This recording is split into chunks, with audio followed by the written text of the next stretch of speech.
You can have all the performance baggers you want, you can have all the go fast stuff you want, but there's always gonna be people that see the choppers and be like, yeah, I wanna own one of those.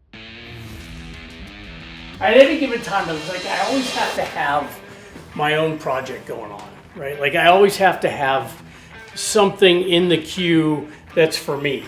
And you might say, what's the point? What's the reason behind that? The reason is there's not a lot of money in owning a motorcycle shop, but you have to remember why you're doing it. You have to remember why you got into all this in the first place.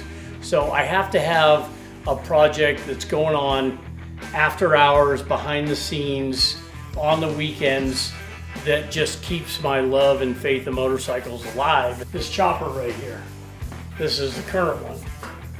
This started out as what we call a Dash 58 frame. What that is that was a frame that was built, started in 1958 for panheads. They carried it over to electric glide, shovel heads, and it had suspension. And the guy basically sold me the frame for $1 because it was just terrible shape.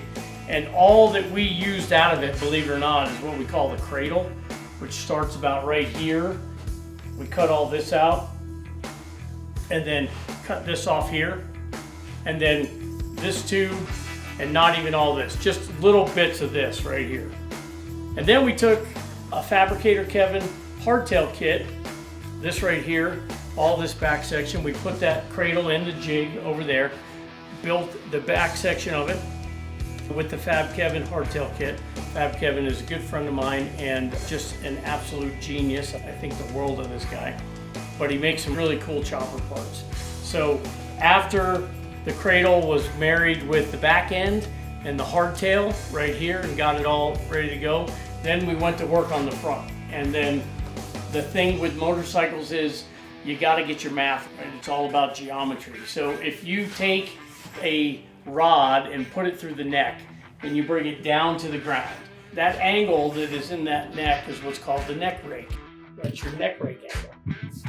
Then wherever your wheel is, you draw a vertical line down through the axle to the ground, all right, through your axle line. Where those two lines, your neck rake line and your axle line, vertical neck line, the horizontal distance on the ground is what's referred to as trail.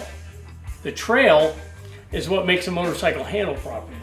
Ideal handling of a motorcycle, the best trail you can have is between 3, 6.5 inches. All right, so that horizontal distance on the ground needs to be between 3, 3.5 to 6.5 inches, and that will make the motorcycle handle well.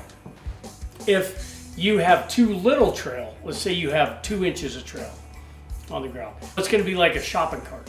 So that means that it'll turn really easy at low speeds, but when you're going straight really fast, it'll shake like a dog shitting peach seeds or whatever. Like, it'll just shake like crazy. If you have too much trail, let's say you have 8 inches of trail, the front wheel will not want to turn, it'll want to flop over. It'll be really great going fast down a straight line, but when you're trying to turn in town, the front wheel will want to flop over. So it's just math, right? So how do we do this math when we build a chopper? This right here, okay, is DOM, drawn over mandrel tubing, all of that. This has been slugged. And what we mean by slugged is that tubing and then a solid piece of round stock steel goes into each tube. We do what's called a rosette weld or a plug weld, and then we marry those together. And so what we do is we basically do the math and figure out, okay, where do we want the neck with the rake so that the bike's gonna handle properly. This is a Paco narrow springer. Paco's a company out of Carson City, Nevada. I love their products. And in my opinion, they make the best springers out there. This is a 21 over stock springer. This is the longest springer they make. So I said, this time if I'm doing a chopper, I'm gonna do a chopper. I'm gonna do the longest one we can do. So with that, we got on the phone with Paco, we told them what we were doing, and then we did the measurements, did the math, finished up the frame, and ordered the springer, and lo and behold, the trail measurement is perfect. This bike even though it's a badass long chopper is gonna handle like a dream. You can go down the road at 80 miles an hour, no hands on the handlebars, or when you're in town, you can sit there and do circles. So you get to see this bike in the beginning stages, right? It's exciting. What happens next is we'll build some handlebars. We'll drop the motor, transmission, the drivetrain in. We'll get all that stuff in place, start building the gas tank. We're gonna make the forward controls for this.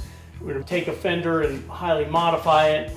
We've already got the barrel style oil tank in place, which is cool.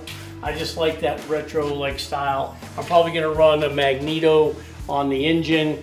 So we're only gonna need a battery or a very small battery for kickstarting, or we might not even need a battery at all if we use the right charging system like from Cycle Electric. But choppers are always gonna be cool, no matter what. They're just never gonna go out of style.